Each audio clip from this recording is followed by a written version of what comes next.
Welcome to അമാനാസ് kitchen. ഇന്ന് ഞാൻ തയ്യാറാക്കാൻ പോകുന്നത് ഒരു ക്യാരറ്റ് പോളയാണ്. ഇത് നമ്മുടെ കുട്ടികൾ സ്കൂൾ കഴിഞ്ഞ് വരുമ്പോൾ അതുപോലെ ഗസ്റ്റൊക്കെ വരുമ്പോൾ കൊടുക്കാൻ പറ്റിയ നല്ലൊരു ഹെൽത്തി ആയിട്ടുള്ള സ്നാക്കാണ്. വളരെ എളുപ്പമാണ് ഉണ്ടാക്കാനും.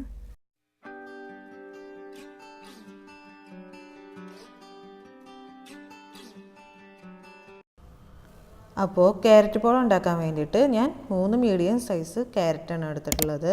ഇതിനെ നമുക്ക് ചെറുതായി കട്ട് ചെയ്തെടുക്കാം. ഇനി ഒരു പാത്രത്തിൽ വെള്ളം തിളപ്പിക്കാൻ വെക്കാം. വെള്ളം തിളച്ചാൽ നമുക്ക് ക്യാരറ്റ് ഇട്ട് കൊടുക്കാം. ക്യാരറ്റിനെ നമുക്ക് മൂടി വെച്ച് വേവിച്ചെടുക്കാം. ഇത് കുക്കറിൽ വേവിച്ചെടുത്താലും മതി. ക്യാരറ്റ് കുക്കായിട്ടുണ്ടോ എന്ന് നമുക്ക് നോക്കാം. ഇപ്പോൾ ക്യാരറ്റ് നല്ലപോലെ കുക്കായി വന്നിട്ടുണ്ട്. ഇനി നമുക്ക് ഫ്ലെയിം ഓഫ് ചെയ്യാം. ക്യാരറ്റ് ഇറക്കി വെച്ച ശേഷം നമുക്ക് ചൂടുമാറാൻ വേണ്ടി വെക്കാം. ചൂടുമാറിയ ശേഷം വേവിച്ചെടുത്ത ക്യാരറ്റിനെ നമുക്ക് ഒരു മിക്സിയുടെ ജാറിൽ ഇട്ട് കൊടുക്കാം. അതിലേക്ക് 3 മുട്ട, 2 ടേബിൾ സ്പൂൺ പാൽപ്പൊടി, 3 ടേബിൾ സ്പൂൺ പഞ്ചസാര, 1/4 ടീസ്പൂൺ ഏലക്ക,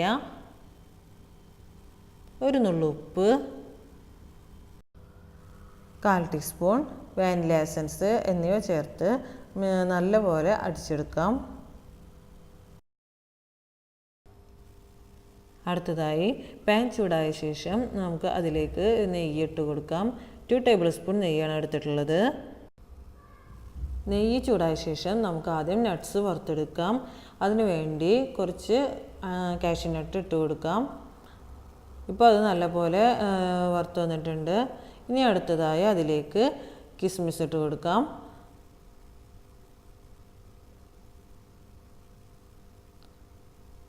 അതും നമുക്ക് വറുത്തെടുക്കാം. ഇനി കിസ്മിസ് വറുത്തെടുത്ത ശേഷം ആ സെയിം പാനിൽ തന്നെ നമുക്ക് നേരത്തെ മിക്സിയിൽ അടിച്ചെടുത്ത ക്യാരറ്റ് കൂട്ട് ഇതിലേക്ക് ഒഴിച്ചു കൊടുക്കാം. ഒന്ന് ലെവൽ ചെയ്തെടുത്ത ശേഷം നമുക്ക് മൂടി വെച്ച് വേവിച്ചെടുക്കാം. ഒന്ന് ചൂടാക്കിയെടുത്ത ഒരു ഫ്രൈ പാനോ അല്ലെങ്കിൽ ഒരു മൂടിയോ നമ്മൾ ക്യാരറ്റ് പോള ഉണ്ടാക്കുന്ന ഈ പാനിൻ്റെ അടിയിൽ വെച്ച് കൊടുക്കാവുന്നതാണ്. ഇത് ക്യാരറ്റ് പോള പെട്ടെന്ന് കരിയാതിരിക്കാൻ വേണ്ടിയിട്ടാണ് ഇങ്ങനെ ചെയ്യുന്നത്. ഒരു 15 മിനിറ്റിന് ശേഷം നമുക്ക് ക്യാരറ്റ് പോള റെഡി ആയിട്ടുണ്ടോ എന്ന് നമുക്ക് നോക്കാം. ഒരു ടൂത്ത് പിക്കോ അല്ലെങ്കിൽ കത്തിയോ ഉപയോഗിച്ച് നമുക്ക് കുക്കായിട്ടുണ്ടോ എന്ന് നോക്കാം. ഇപ്പോൾ ക്യാരറ്റ് പോള റെഡി ആയിട്ടുണ്ട്. ഇനി നമുക്കിത് ഫ്ലെയിം ഓഫ് ചെയ്തിട്ട് പാൻ ഇറക്കി വെക്കാം. നിങ്ങൾക്ക് ഈ വീഡിയോ ഇഷ്ടമായാൽ ലൈക്ക് ചെയ്യാനും കമൻറ്റ് ചെയ്യാനും ഷെയർ ചെയ്യാനും മറക്കരുത്. Thank you.